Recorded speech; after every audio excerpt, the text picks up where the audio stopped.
5 Ways to Empower Girls, episode 580.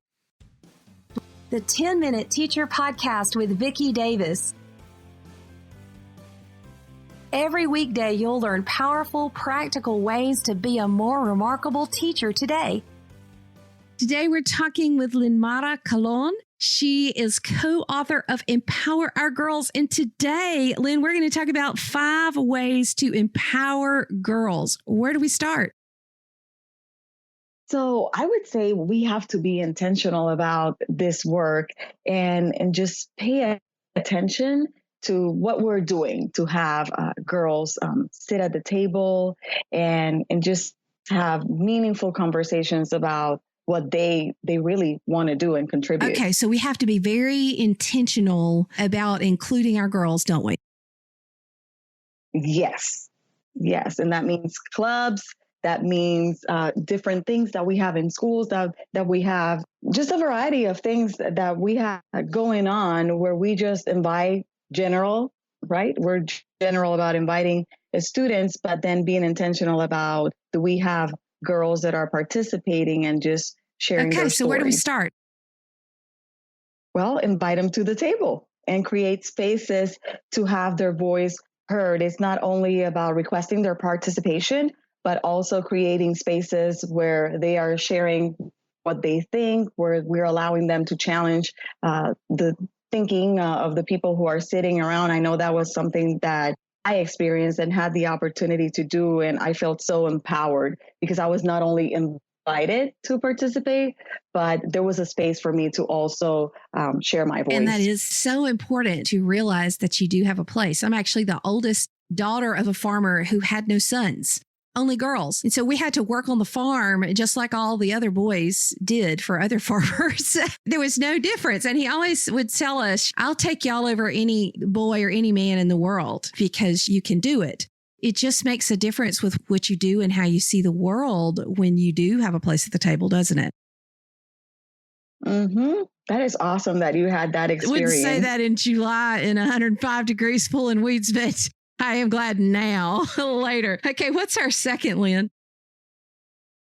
Mentor them. I know that I have been very intentional about that, about just finding the quiet ones and just making it a point to mentor them, learn more about what makes them tick, and also tap into their strengths and seeing how that fits in the work that we do. It's been a beautiful thing just seeing people operate out of their purpose and their potential because of the influence that I've had. So do you recommend formal mentoring programs? And when girls are being mentored, is it best for women to mentor them?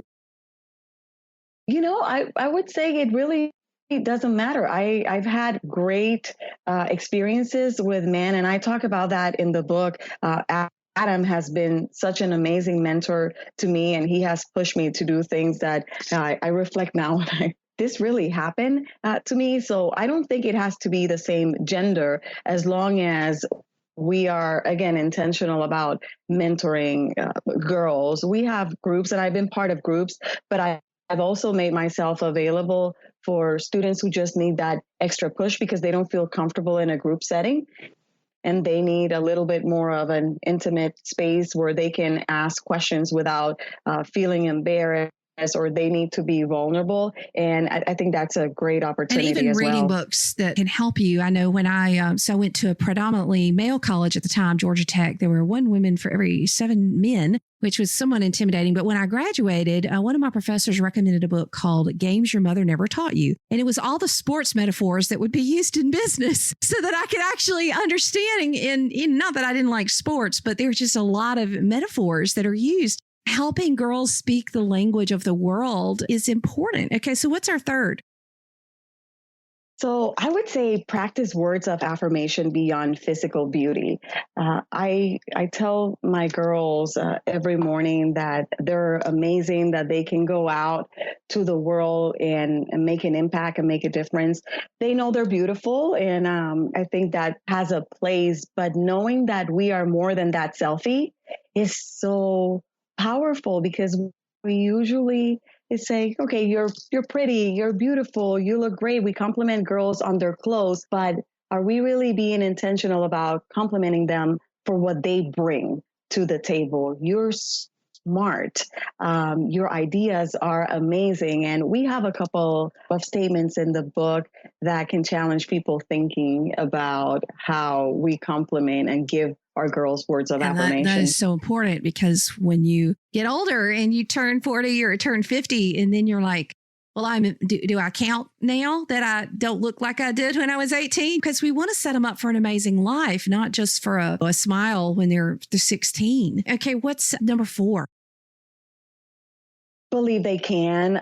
You were talking about your experience, and it reminded me of my father and how I begged him to teach me to change a tire and just do things that my siblings did, my brothers, and he just sheltered me from that, because I think that while he loved me, he didn't believe that I could do it.